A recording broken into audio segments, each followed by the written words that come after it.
Alors, 2018, c'est une année de contraste. C'est une année qui a commencé dans la douleur, qui a commencé dans l'humidité, avec énormément de pluie, avec de la pluie, on va dire, peut-être tous les 2 jours. Et donc, jusqu'à fin juin, début juillet, des conditions très très compliquées. Donc, très compliquées au vignoble, très compliquées avec une pression maladie presque inégalée. On a des grandes années comme millésime 2000, comme d'autres millésimes, mais c'était très très difficile avec énormément de pluviométrie et une difficulté à gérer ça. Donc on a passé le grain, la tempête et merveille des grands millésimes.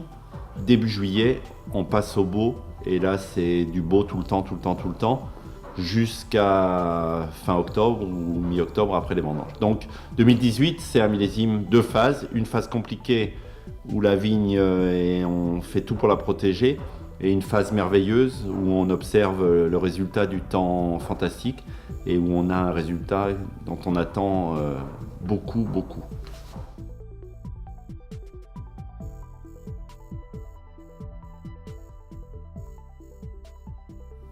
Alors, suite à ce que je viens de dire, du coup, on pourrait très bel été merveilleux, et on peut se dire été merveilleux, millésime précoce, on ramasse tôt, et ça s'est pas exactement passé comme ça parce que il a fait quand même très très sec à partir de juillet, août, septembre, octobre, globalement un déficit de pluviométrie et globalement une vigne qui se bloque un peu et donc qui prend son temps pour arriver à maturité. On serait allé plus vite, on aurait ramassé plus tôt il avait plu un peu plus tôt ou si on avait irrigué, ce qu'on ne fait pas bien sûr. Donc on fait des vendanges un petit peu plus tardives que ce qu'on pourrait imaginer au vu des températures et des précipitations. Et on fait des vendanges dans des conditions absolument merveilleuses. Et on récolte des choses magnifiques, en état magnifique, état sanitaire parfait. Et puis une maturité absolue, parfaite. Donc très très très content et avec l'espoir de faire de très très beaux vins, et on est convaincu maintenant que les vins sont faits, que les assemblages sont faits, qu'on a en main et qu'on va présenter à nos clients de très jolis vins.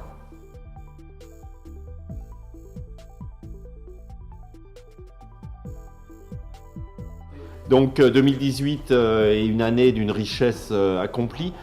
C'est un millésime qui nous surprend parce qu'ayant une très forte maturité, on craignait de manquer d'acidité. Or, tous les vins qu'on goûte ont une très très belle fraîcheur.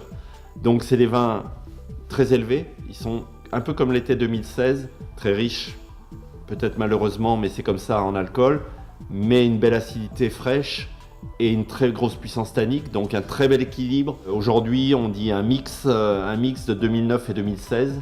C'est un tout petit peu moins strict que 2016, c'est un petit peu plus élégant, puissant que 2009.